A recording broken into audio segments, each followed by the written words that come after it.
Bienvenidos a Cruce de Palabras por Telesur. Soy Luis Hernández Navarro y hoy nos acompaña en el estudio Aurelio Fernández.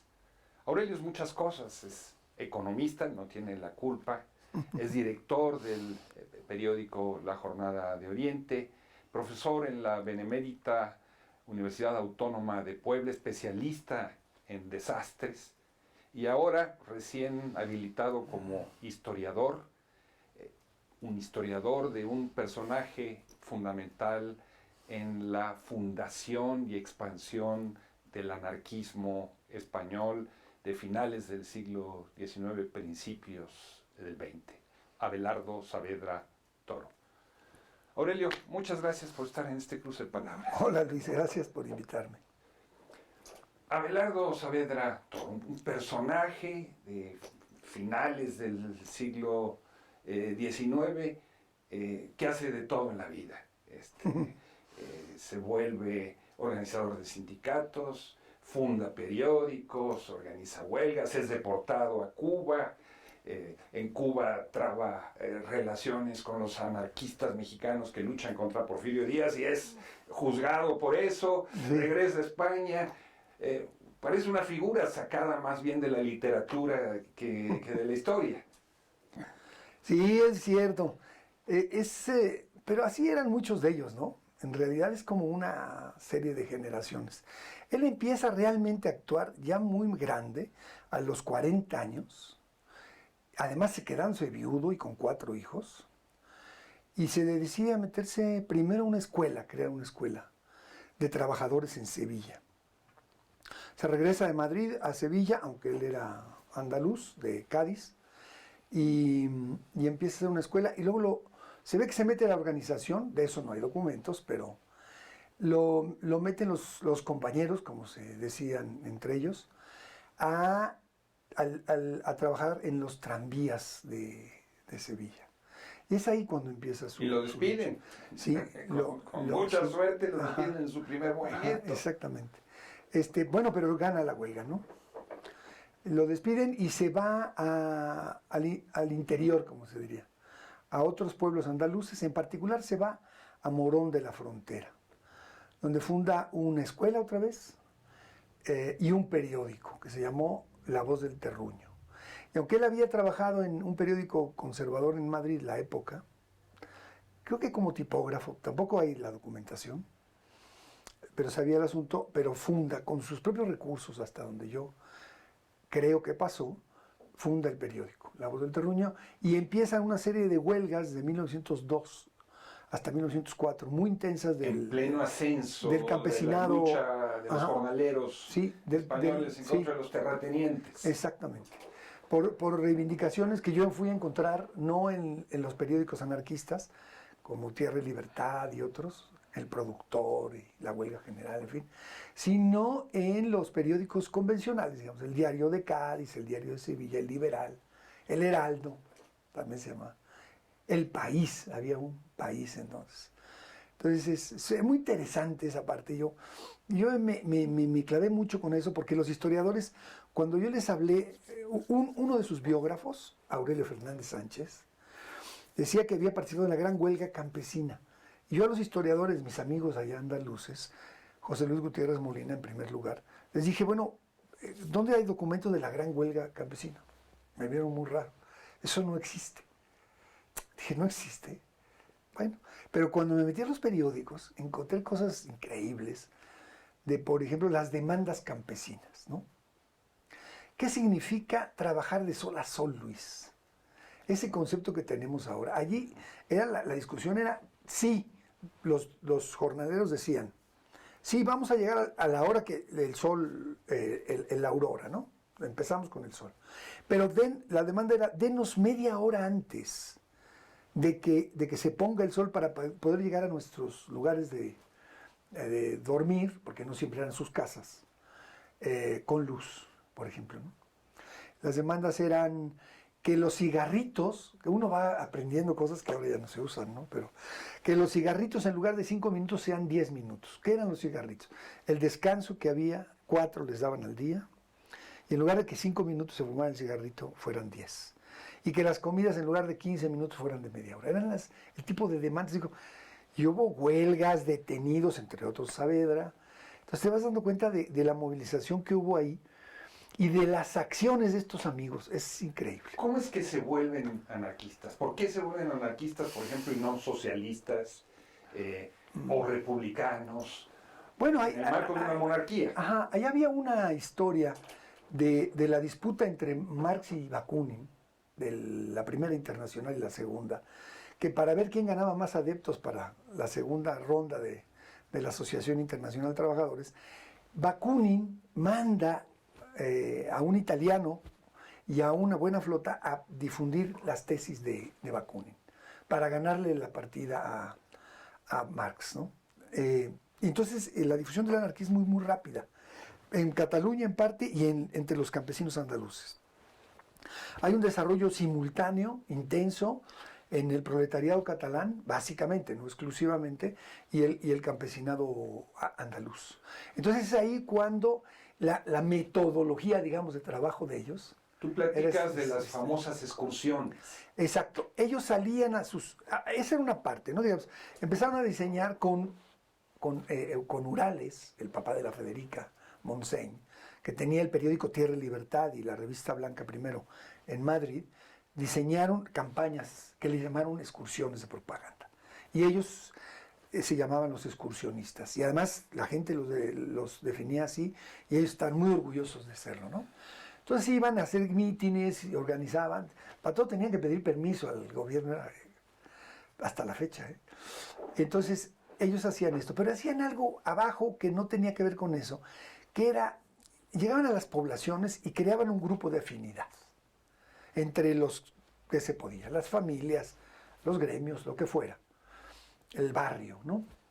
Y entonces empezaban las lecturas en voz alta, por ejemplo, y los iban haciendo leer. Se detectaba el que no sabía leer y le enseñaban a leer.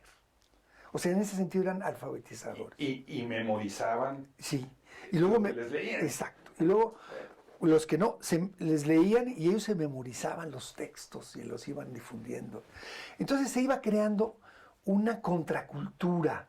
Y eso era muy importante, porque creaban sus propias escuelas contra las escuelas municipales o eclesiásticas. De donde nace la escuela racionalista. De ahí sale todo Ferrer Guardia, a sistematizar esta parte, ¿no? Entonces, por ejemplo, pero hacían eso hacia los centros de estudios sociológicos que les llamaban, y luego creaban las escuelas de los chicos, los enseñaban, y bueno, luego se metían a las huelgas, ¿no? ¿Con profesionales o sin profesionales? O sea, no. ¿les pagaban por ser No, nada de eso. Eso era una cosa, había una mística, ¿no? Yo en algún punto digo que era un poco una religión.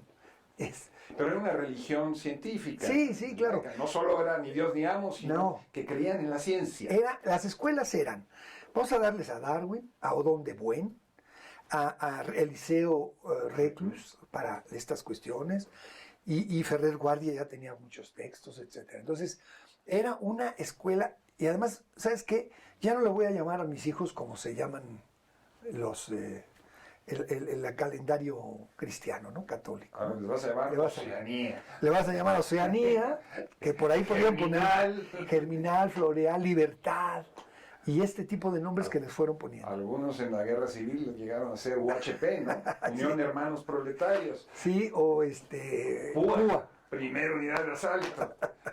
Bueno, pero eso era una confrontación con la iglesia, y acuérdate que el poder civil era un poder también totalmente dominado por la concepción eclesiástica. Yo me eché varios juicios para buscar dónde estaba detenido, y uno divino que me eché, del señor Ibarra, el del aceite Ibarra, ¿te acuerdas? Aceites Ibarra, de Sevilla, contra un periodista, justamente porque lo había acusado de violar a las chavas, de abusar de las jóvenes y de ser un pulpo. Y entonces el juez dice, sí, le vamos a dar 8 años de deportación, que eso daban, porque dijo que abusaba de las chavas, no lo probó y eso es un pecado. Y como es un pecado, usted no puede acusar de ser un pecado. O sea, revolvían todo, ¿me entiendes? Una cosa ahí, y entonces ellos se salían de eso, ostentaban y presumían de su independencia en todos los sentidos, y eso es lo que les hizo ser tan fuertes, desde luego. O sea, las ideas de la Revolución Francesa de fraternidad, Ajá.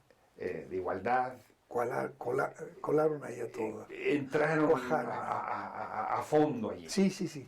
Pero además toda la discusión es una discusión que yo quisiera que ahora se volviera a dar.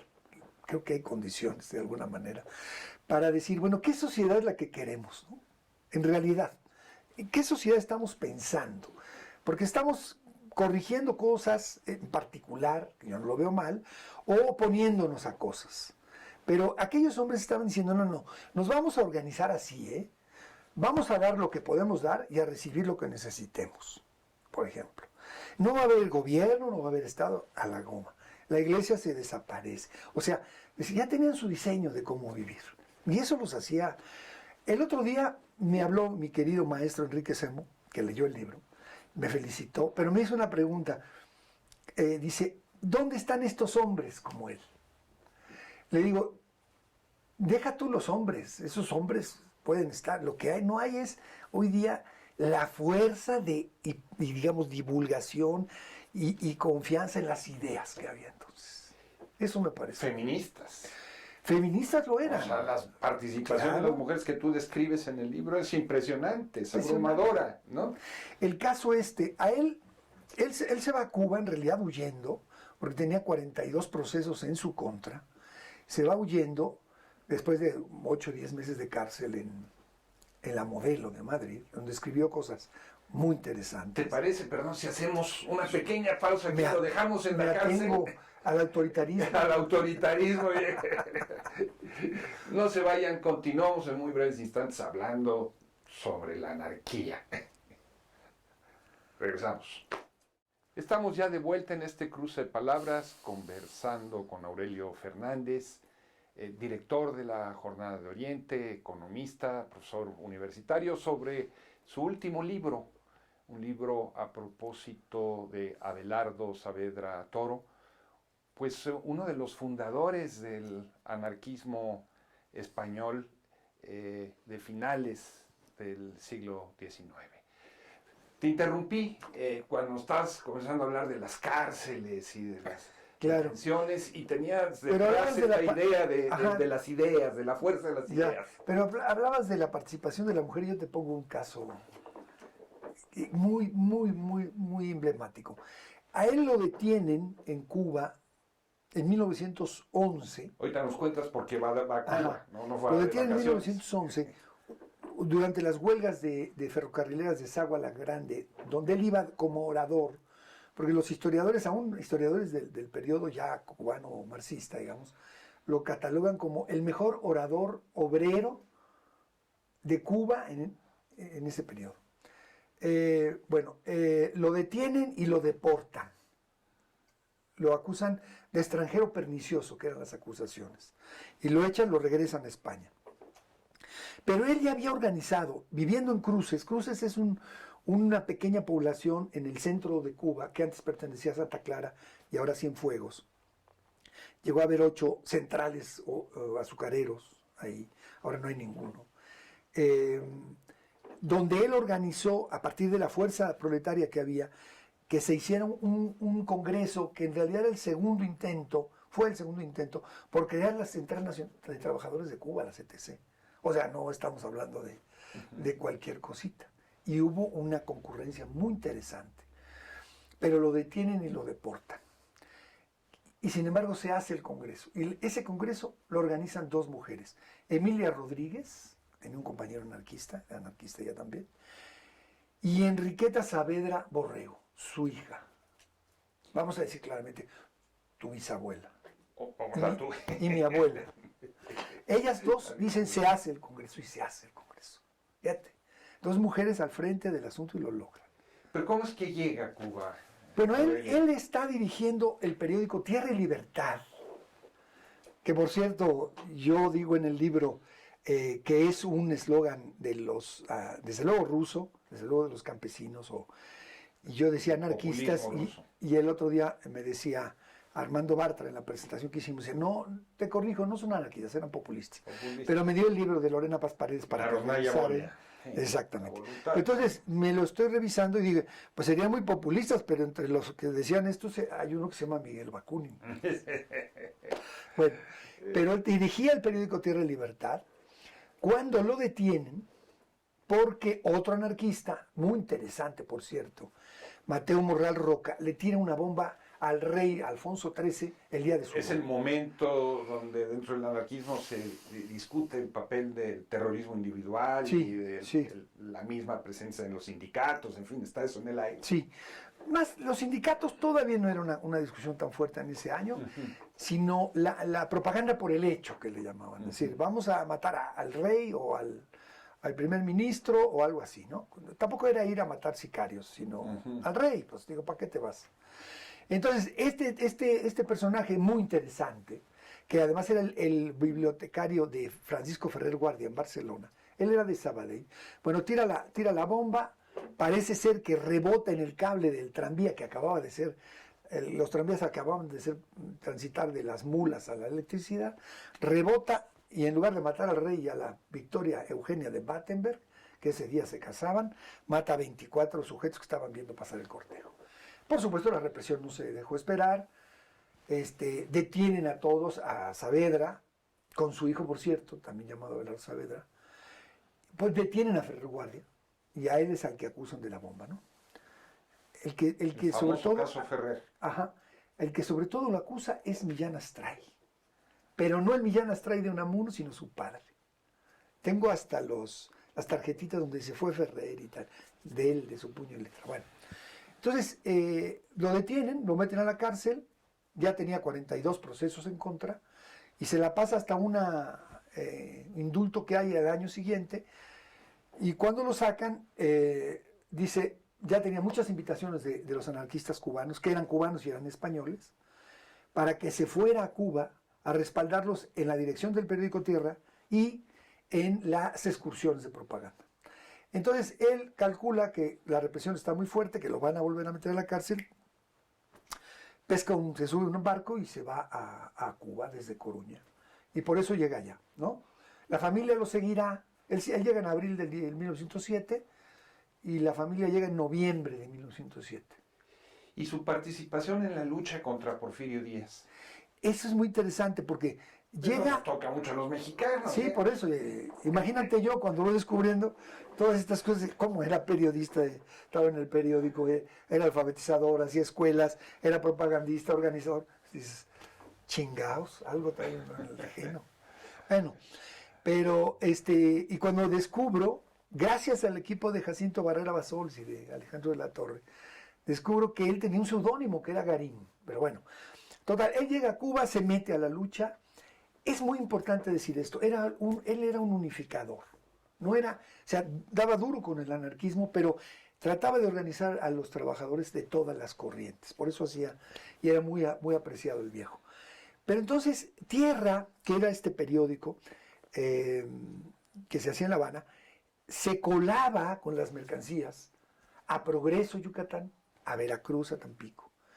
Y en ese momento la represión porfirista era brutal. De hecho, los Flores Magón ya estaban en Los Ángeles, ¿no? ¿Estás hablando de qué año?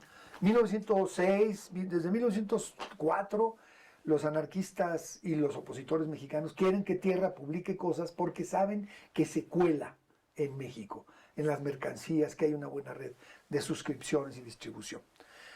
Primero los anarquistas no los quieren aceptar porque se llaman Junta Organizadora del Partido Liberal Mexicano. Ah, si son partidos, nada. Y si son liberales. Hay unas reuniones con unos personajes ahí españoles y se desplaza un grupo, no sé si Librado Rivera, Saravia, me parece, se desplazan hasta Tampa desde Los Ángeles para hacer una negociación con los anarquistas cubanos, para explicarles que en México cualquier azonada se volvía partido, que no tenía que ser electoral, ¿no?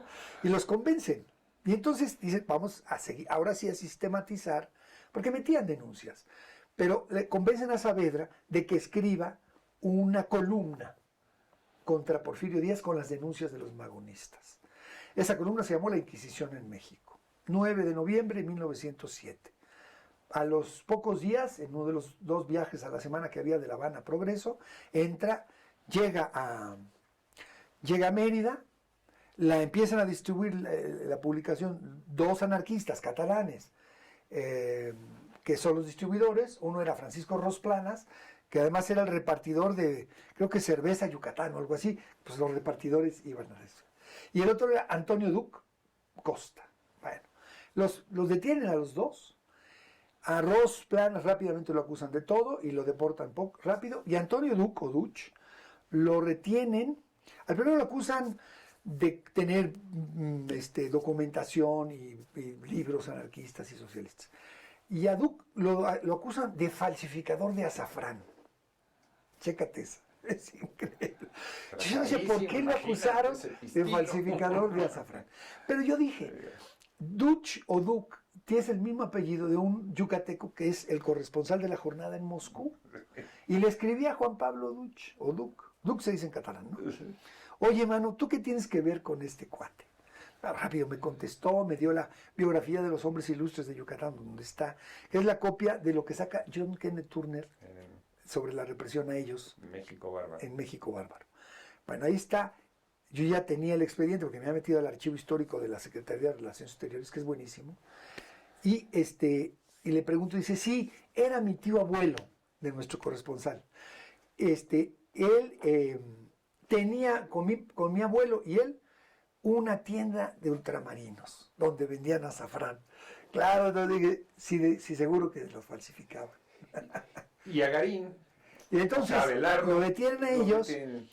Y el gobernador de Yucatán, de nombre Enrique Muñoz Arístegui, manda una carta pidiendo que deporten a estos dos con el artículo 33, famosísimo para nosotros, y que actúe contra un tal Garín que está en este periódico. Entonces, te estoy hablando de noviembre de 1907. Porfirio Díaz le contesta, está la carta original, y le dice, y actúa enseguida. Creo que el ministro de Relaciones Exteriores era Ignacio Mariscal, que como dice mi compadre Chale, que siempre que dicen que se parece a ti, antes la gente tenía nombre de calle. Bueno, total, que piden a que actúe a Charles Magún, que está el interventor gringo en Cuba, y el 7 de enero están buscando a Garín en la redacción de Tierra, de La Habana, Dragones 39, Barrio Chino. Y entonces lo detienen y dice, usted estaba buscando a Garín, pues soy Garín. Ah, pues cárcel. ¿Sabes? Vienen a hacer cosas. Es un juicio que dura mucho, aunque no todo el tiempo está en la cárcel, porque tiene bajo fianza. Lo defiende un abogado muy notable, Orestes Ferrara, que estuvo en el ejército de Martí, un italiano que se quedó en Cuba. Bueno, tiene una historia por separado este cuate. Y por eso, y entonces te vas dando cuenta que también luchó contra Porfirio Díaz. Estás hablando entonces de una camada de revolucionarios sin fronteras. Internacionalistas. Que lo mismo sí. Pueden combatir al capitalismo, sí. ¿no? O a los opresores en España, en Cuba, en México, sin diferencias. Hay muy buenos textos en Tierra y Libertad sobre la revolución de 1905 en Rusia, por ejemplo. Y se ponían ahí. Y bueno, luego todo el desmadre de Magno y Trotsky, todo el relajo, ¿no? Y un anarquismo que nace del mundo del trabajo. Sí. Y que pone en el centro la construcción de estos grupos de afinidad y las relaciones de solidaridad y ayuda mutua. Imagínate, y que renuncia a la profesionalización de la política. Claro, eso es fundamental. Yo creo que eso es fundamental, porque es cierto, otras opciones ideológicas hacen lo mismo, pero lo hacía y era una entrega verdaderamente total, ¿eh? Era una cosa increíble. Esta contracultura de la que hablas, sí. Es una contracultura que llevan a sus hogares, no es solamente un asunto de crear instituciones alternativas, así es como viven. Así es como viven. Hombre, no te digo que desaparece el machismo de un día para otro, ¿no? Porque hay un famoso pasaje donde un compañero le dice a Durruti, a Buenaventura Durruti, oye tío, ¿por qué estás lavando los trastes, la loza, ¿no? Y ¿por qué no? Dice, mi mujer está trabajando. O sea, todavía esas cosas, ¿ves? Había esa parte, pero desde luego era el combate, fíjate, por la igualdad de género, digamos, con las mujeres, por el control natal. Esto es muy interesante. Los tipos promovían, yo encontré ahí en el periódico Solidaridad Obrera un anuncio que decía, si tu esposa no ha tenido el ciclo, bueno, si usted, compañera, porque no era el marido que se dirigían, ha perdido el ciclo menstrual, tome píldoras Fortran, que ese se lo va a regresar. O sea, estaban promoviendo abortivos, pero importaban de Francia diafragmas, importaban conos preservativos, que supongo que eran tripas de borrego. Pero al mismo tiempo eran partidarios del amor libre, de la unión libre. Y eso era una cosa, y sabes, uno de los argumentos para hacer eso, decían, había 3 o 4. Uno, no produzcamos más explotados, no traigamos al mundo más explotados. Una visión de Malthus muy particular. De hecho, se autodefinen hasta la fecha neomalthusianos. 2, no traigamos al mundo carne de cañón para las guerras. Sabes, en Europa cada año y medio hay una guerra. 3, no presionemos a la naturaleza, porque la naturaleza es finita. Fíjate, un pensamiento de hace más de 100 años. Que se anticipó al futuro. Pero de calle. ¿Dónde se consigue tu libro? Fondo de Cultura Económica, en las librerías. Entiendo que ya hay en muchas ciudades. Y hay quien lo compra en Amazon también. ¿Sí? Sí. Aurelio Fernández, muchas gracias por traernos este trozo del pasado que es una anticipación. Sí.